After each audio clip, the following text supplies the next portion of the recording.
I was a 28-year-old software engineer with a good income and a stable life when I met Jessica. She was beautiful, funny, and seemed perfect in every way. The relationship was incredible at first, but soon, troubling signs started to appear about her attitude toward money. Jessica always found excuses not to work and spent money recklessly. Things took a turn for the worse when she began demanding I support her entire family too. Before I tell you this shocking story, let me know where you are watching from and hit that like button. If you have ever met someone who treated you like a walking ATM machine, my journey as a software engineer has been a rewarding one. After graduating from college with a computer science degree, I landed a job at a prestigious tech company in Seattle. The pay was excellent, the benefits were comprehensive, and I had the opportunity to work on innovative projects that genuinely excited me. By 28, I had already been promoted twice and was leading my own development team. Despite my professional success, my personal life was lacking. I spent most evenings alone in my downtown apartment, ordering takeout and coding personal projects or playing video games. My friends were either married or in serious relationships, and I found myself longing for a meaningful connection with someone special. That all changed when my college roommate Andy invited me to his birthday party. He promised it would be a small gathering with interesting people, and reluctantly I agreed to go. That night changed my life in ways I never anticipated. Jessica walked into the party wearing a simple blue dress that immediately caught my attention. Her laugh was the first thing I noticed about her warm and genuine cutting through the generic party chatter. She had stunning hazel eyes that crinkled at the corners when she smiled and dark brown hair that cascaded past her shoulders. Andy introduced us, mentioning that Jessica worked in marketing. She had a quick wit and an impressive knowledge of tech trends. For the first time in ages, I found myself completely engaged in conversation with someone new. We discovered we both loved the same obscure sci-fi shows, had hiked many of the same Pacific Northwest trails, and shared a passion for spicy Thai food. Our first date was at a small Thai restaurant downtown. Jessica told entertaining stories about growing up in Portland with her parents and younger siblings. She spoke with such affection about her family that I found it endearing. Our second date was a hike, followed by coffee, and by our third date, a movie night at my apartment. I was already falling hard. The following weeks were filled with magical moments. We explored the city together, tried new restaurants, went to concerts, and spent lazy Sundays watching movies. Jessica was affectionate, attentive, and seemed genuinely interested in everything about me. She remembered small details about my preferences and would surprise me with my favorite coffee or a book by an author I mentioned liking. About a month into our relationship, Jessica opened up more about her family situation. Her father had heart problems and had recently undergone surgery. Her mother suffered from chronic back pain that limited her ability to work full-time. Her younger sister was in her first year of college struggling with tuition payments, and her younger brother was finishing high school with dreams of college. I felt immense sympathy for her situation. Jessica spoke about how she tried to help them financially whenever possible, which I found admirable. She seemed so strong and caring, balancing her own life while supporting her family emotionally and sometimes financially. When Jessica told me she loved me for the first time, under the stars at a weekend getaway to the coast, I felt like the luckiest man alive. I reciprocated without hesitation, truly believing I had found the woman I would spend my life with. Jessica understood me in ways no one else ever had. She encouraged my career ambitions, listened to my ideas, and made me feel valued and appreciated. We began discussing our future together tentatively at first, then with increasing seriousness. I even caught myself looking at engagement rings online, imagining what our life together might be like. Jessica talked about wanting a small wedding, perhaps in a garden or on a beach, and I found myself eagerly agreeing with her vision of our future. In those early months, everything seemed perfect. I had found someone who complimented me in every way, who brought joy and excitement into my formerly monotonous life, and who I could envision building a future with. Little did I know that beneath the surface of our seemingly perfect relationship, troubling patterns were developing that would eventually force me to make one of the most difficult decisions of my life. 6 months into our relationship, I began noticing a pattern I had previously overlooked. Jessica was always between jobs.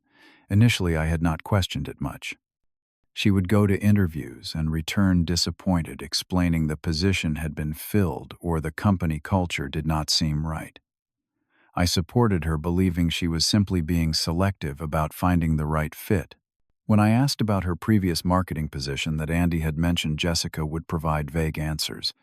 Eventually, she revealed more details about her work history, painting a concerning picture. According to her, every workplace had been toxic. Her previous boss had made inappropriate comments. Coworkers had sabotaged her projects. A client had taken credit for her ideas. Each job had ended because of some external factor, never due to any shortcoming on her part. Wanting to be supportive, I offered to help update her resume and connect her with contacts in my professional network. Jessica always had a reason to decline. The timing was not right. She wanted to explore different career paths. She needed to help her family through their current crisis. There was always something. Meanwhile, I noticed her spending habits contradicted her employment status. Despite not having a steady income, Jessica never seemed to limit her shopping. She would return from the mall with bags from expensive stores showing off new designer clothes and accessories. When I casually inquired how she could afford these items, she would change the subject or mention a freelance project that had paid well. Our date nights gradually shifted from being Dutch treat to me covering all expenses. At first, it happened naturally. I would reach for the check because I knew my salary was substantial. But soon Jessica stopped even offering to pay or split bills. She would order the most expensive items on the menu without hesitation, suggesting cocktails and appetizers and desserts unconcerned about the mounting costs. The first time I brought up finances directly was after 3 consecutive weekends of expensive outings.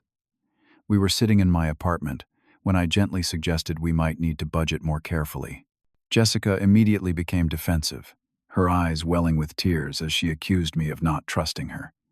"You think I am using you for your money? Is that all I am to you? I thought you loved me, Bernie. I thought you understood how hard things are for me right now with my family situation." I backpedaled, immediately feeling guilty for having brought it up. I assured her that was not what I meant, that I was simply thinking about our future together and wanting to be financially responsible. The conversation ended with me apologizing and Jessica forgiving me after extracting a promise to take her to an upscale restaurant she had been wanting to try. The pattern of Jessica receiving but rarely giving became increasingly apparent. On my birthday, I received a card with a heartfelt message but no gift. For Christmas, she explained that gifts were not her love language and that she showed affection in other ways. Meanwhile, I was expected to mark every occasion with thoughtful, preferably expensive presents. One afternoon, while checking my credit card statement, I discovered several charges I did not recognize from online retailers. When I questioned Jessica about them, she admitted to using my card for some essential purchases, promising to pay me back. That repayment never materialized, and within a few weeks, she was casually using my credit card for online shopping without even asking. The situation escalated when Jessica's mother called me directly one evening. Jessica had given her my number in case of emergencies. Her mother explained that they were facing eviction unless they could come up with $2,000 for back rent. Jessica was in the shower when the call came through, and I found myself agreeing to transfer the money, immediately unable to bear the thought of her family becoming homeless. That first financial request opened the floodgates. Within a month, Jessica's sister needed $800 for textbooks and tuition fees. Then her father required $1,200 for medical bills not covered by insurance. Her brother needed a laptop for school projects, costing another $1,000. Each request came with a heartfelt story and promises that this would be the last time they would need help. Through it all, Jessica continued to not work, not seriously look for jobs, and spend lavishly on herself. When I would question the sustainability of this arrangement, She had an arsenal of emotional manipulation tactics ready to deploy. Sometimes she would break down crying, making me feel like a monster for questioning her needs. Other times, she would become angry, accusing me of not understanding family loyalty. She would compare me to her friend Rachel's boyfriend, who apparently supported her entire family without complaint. She would remind me of how much she had sacrificed to be with me, though these sacrifices remained unspecified. As the months passed, I found myself increasingly anxious about my financial situation. My savings were dwindling, and I had even started putting basic expenses on credit cards, something I had always avoided. The stress began affecting my work performance, and I found myself lying awake at night calculating expenses and wondering how I had gotten into this situation. Jessica sensed my growing resistance and began escalating her threats. Any hesitation on my part to fulfill a financial request would result in her threatening to end our relationship. I started walking on eggshells, afraid of triggering an emotional outburst or worse, losing her completely. Despite the growing problems, I still believed I loved her and could not imagine my life without her. My birthday arrived after nearly 2 years together. I had been dropping hints about a watch I had been eyeing for months, hoping Jessica might have saved up or at least planned something special for the occasion. The day began with a perfunctory happy birthday text, not even a card. When I arrived home from work, Jessica had not prepared anything, not even a cake. Instead, she was dressed in a new outfit I had never seen before, clearly expensive given the recognizable designer label. She announced she had made dinner reservations at Azure, one of the most expensive restaurants in the city, where meals easily cost $300 for 2 people. I was expected to drive, and obviously to pay. During dinner, while I was still processing the disappointment of receiving nothing for my birthday, Jessica dropped a bombshell that would finally open my eyes to the full extent of her exploitation. "Bernie, I have been thinking about our future together," she said, reaching for my hand across the table. "My family has been struggling so much lately, and the constant stress is affecting everyone's health. I think I have the perfect solution." I nodded, taking a sip of my $50 glass of wine, expecting her to suggest we set up some kind of monthly allowance for her family, which would have been bad enough. "My parents are going to move in with us. And Mary will come too, since she can commute to college from our place. And Jimmy is finishing high school this year, so he will join us as well. We can all live together, and you can support everyone. Is that not the perfect solution?" I nearly choked on my drink. Our place, she meant my apartment, my 2-bedroom apartment that was already feeling cramped with just the 2 of us and all her belongings. And support everyone. 5 additional adults, Jessica. That is not possible, I managed to say. My apartment is too small, and I cannot afford to support 6 people on my salary. Her face darkened. "But you make so much money, Bernie, and family supports family. Besides, I already told them it was fine. They are so excited. Mom is packing up the house already, and they will be here next week." The shock must have shown on my face because Jessica quickly added, "Do not worry about space. Mary can sleep on the couch, and Jimmy can use an air mattress in the living room. My parents can take the guest room." I felt like I was in some bizarre, alternate reality.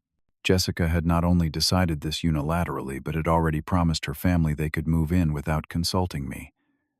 As I sat there in stunned silence, my phone buzzed with a text message. It was from a number I did not recognize. "Thank you so much for your generosity, Bernie. Jessica told us how you insisted on helping our family during this difficult time. We cannot wait to move in next week and finally meet you in person. God bless you."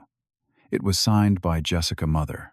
I looked up from my phone to see Jessica smiling triumphantly, as if she had just solved all the world's problems. I finally found my voice. "You told them I insisted on this." Without even asking me first, Jessica waved dismissively. "I knew you would say yes anyway. You love me, right? And this is what people who love each other do. Besides, now, I can focus on being a good wife and mother someday without having to worry about working. You make more than enough for all of us. In that moment, everything became crystal clear. Jessica had never intended to work or contribute financially to our relationship. She had been grooming me from the beginning to take on the financial responsibility for not just her, but her entire family. Every tear, every accusation, every manipulation had been leading to this end goal. I felt physically ill. The restaurant seemed to spin around me as I realized the extent of her deception. The woman I thought I loved, the future I had imagined. It was all built on a foundation of lies and exploitation. Jessica must have mistaken my shock for consideration, because she reached across the table and squeezed my hand. "This is going to be so great, Bernie. We will be one big happy family. And think of all the money they will save on rent." I excused myself to the restroom where I splashed cold water on my face and tried to gather my thoughts. The person I had spent 2 years of my life with, the woman I had considered marrying, saw me as nothing more than a meal ticket, an ATM to support her and her family lifestyle. The realization was like a physical blow, leaving me breathless and disoriented. When I returned to the table, Jessica was happily texting on her phone, probably sharing more details of her plan with her family. She looked up and smiled, seemingly oblivious to the emotional devastation she had just caused. In that moment, I knew what I had to do. The drive home from the restaurant was silent. Jessica tried to engage me in conversation about the logistics of her family moving in, but I responded with one word, answers, my mind racing with what I needed to do next. As soon as we entered my apartment, I knew it was time to take back control of my life. "Jessica, we need to talk," I said firmly. Not sitting down or taking off my jacket. "This is not going to work. I am not going to support your entire family, and I am not going to continue in a relationship where I am valued only for my financial contribution." Her expressions cycled rapidly from confusion to anger to the familiar tears I had seen so many times before. But I had rehearsed this conversation in my head during the drive home, and I was prepared. For the past 2 years, I have paid for virtually everything in this relationship. I continued pulling out my phone where I had tracked our expenses. "I have given your family over $15,000. You have not had a job or even seriously looked for one since we have been together. And now you expect me to support 6 people indefinitely. That is not fair." Jessica cried, tears streaming down her face. "You know my situation is complicated. My family needs me. And I have been looking for jobs, but the market is terrible right now." I pulled out a folder from my desk. Inside were printouts of job listings I had been collecting for weeks. All in her field, all with good companies, all currently accepting applications. I also had screenshots of her social media posts during times she claimed to be at interviews, showing her shopping or at lunch with friends. "I also have the credit card statements showing purchases you made without my permission," I added, "and text messages from your family thanking me for money I did not even know you had promised them in my name." Jessica's strategy shifted immediately. The tears dried up, replaced by cold anger. "So what, you have been spying on me? Keeping receipts like some kind of psycho? I thought you loved me." "I do love you, Jessica. Or I loved the person I thought you were. But that person does not exist. You have been using me, and I cannot allow it anymore. I think we need to break up." "Break up? Are you serious? After everything I have done for you?" Her voice rose to a shout. "Everything you have done for me," I echoed in disbelief. "Please tell me exactly what you have done for me, because from where I stand, this relationship has been entirely one-sided." She could not answer. Instead, she reverted to her most effective tactic, collapsing onto the couch in heart-wrenching sobs. I would have comforted her in the past, immediately apologized, and promised to make things right. But not this time. "You need to be out of this apartment by tomorrow evening," I said calmly. "I will help you find a place to stay if you need it, but you cannot live here anymore." Her head snapped up, tears forgotten. "You cannot just kick me out. I live here too."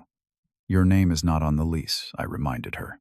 "And I have documentation showing I have paid 100% of the rent since you moved in." Seeing her typical tactics failing, Jessica resorted to her final play. "Fine," she said, her voice suddenly flat. "If you break up with me, I will kill myself. Is that what you want?" In the past, this threat would have terrified me into immediate compliance. But I had anticipated this too. "I am sorry you feel that way," I said, picking up my phone.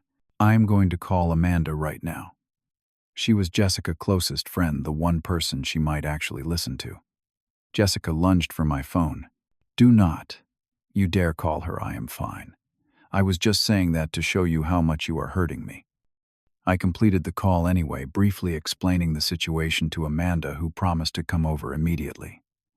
Jessica was furious, but could no longer maintain the suicide threat now that help was on the way. While waiting for Amanda, I calmly explained that I would give Jessica 24 hours to pack her things. I would help her load them into a car or pay for a moving service.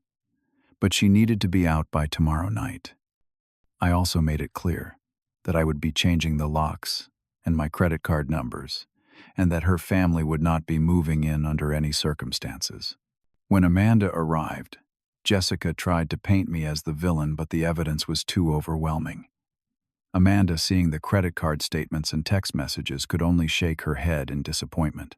She agreed to let Jessica stay with her temporarily while she figured things out. The next day, I took the day off work to oversee Jessica moving out. She alternated between cold silence, tearful pleas, and vicious accusations. I remained calm, helping load her numerous possessions into Amanda's car, and an Uber XL I paid for as a final gesture. As she prepared to leave, Jessica made one last attempt to manipulate me. "You will regret this, Bernie. No one will ever love you like I did." "I hope not," I replied honestly. "I hope the next person who loves me actually loves me for who I am, not for what I can provide." After Jessica left, I immediately sent a polite but firm text message to her parents. "I am sorry, but there has been a misunderstanding. Jessica and I have ended our relationship, and I will not be able to provide housing or financial support for your family. I wish you all the best." I then blocked their numbers along with Jessica on my phone and all social media platforms. The chapter was closed. 2 months after the breakup, I sat in my apartment, which felt both emptier and somehow more peaceful without Jessica's presence. The journey to recovery had not been easy, but each day brought new clarity and healing. The first week after Jessica left was the hardest. Despite knowing I had made the right decision, I experienced moments of doubt and loneliness. 2 years is a long time to share your life with someone, and their absence leaves a void even when the relationship was unhealthy. However, as I began to reorganize my finances, I was shocked to discover how much money I was saving each month.